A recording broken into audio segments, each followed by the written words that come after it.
Baik. Halo semuanya. Perkenalkan, nama saya Renald Sultan. Saya dari Universitas Metodis Indonesia.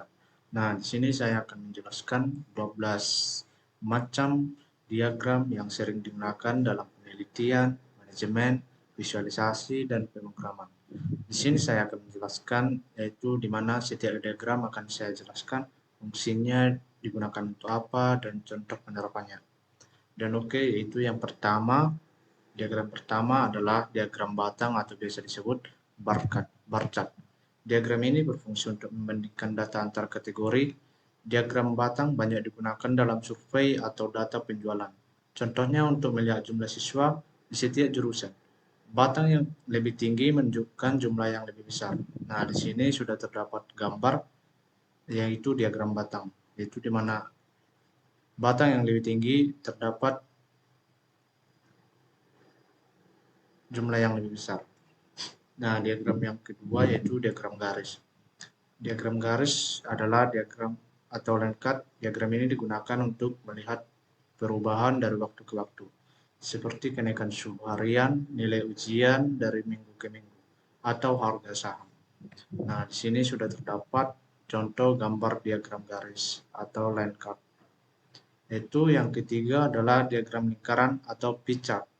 Diagram ini menampilkan persentase dari suatu keseluruhan. Misalnya, persentase pengguna Android dan iPhone. Setiap warna mewakili bagian tertentu dari total.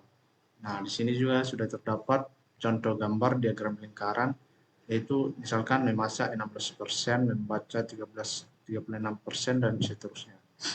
Dan nomor 4, yang keempat, yaitu diagram pencar atau scatter plot. Ini digunakan biasanya untuk melihat hubungan antara dua variabel.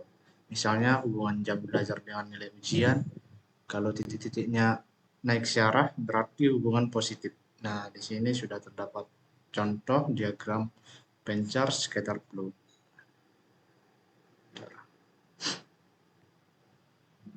Oke, yang kelima di sini ada diagram alir flowchart. Flowchart atau diagram alir menjelaskan urutan langkah dalam sebuah proses. Digunakan dalam algoritma, SOP, atau alur kerja sistem. Contohnya proses login aplikasi. Nah, di sini juga sudah terdapat contoh gambar diagram alir flowchart. Ya, yang keenam di sini ada diagram Gantt chart. Diagram ini biasa untuk diagram yang menampilkan jadwal dan durasi proyek. Biasanya dipakai dalam manajemen proyek. Setiap bar menunjukkan lama waktu kerja suatu tugas. Nah, ini sudah terdapat contoh gambar, ada tugas 1, tugas 2, 3, dan seterusnya. Yang ketujuh, diagram Venn atau Venn diagram, yang menggambarkan irisan atau persamaan antara dua kelompok. Contohnya, pengguna Facebook dan Instagram yang saling bertumpuk. Dan di sini contoh gambarnya itu teh kopi yang saling bertindih-tindih. Ya, terus nomor 8 yaitu diagram pohon atau tree diagram. Ya, ini biasa digunakan untuk menggambarkan struktur dari yang paling atas sampai ke bagian bawah, seperti struktur organisasi. Berikut contoh diagram pohon tree diagram. Yang 9, diagram Pareto. Diagram Pareto menggabungkan batang dan garis kumulatif, dipakai untuk melihat mana penyebab masalah yang paling sering terjadi. Di sini sudah terdapat gambar grafik tentang diagram Pareto. Yang ke-10 yaitu diagram jaringan atau network diagram. Diagram jaringan digunakan untuk menunjukkan hubungan antar titik, contohnya seperti topologi jaringan LAN. Contoh gambar titik-titik dihubungkan garis. Nah, ini contoh gambar diagram jaringan atau network diagram.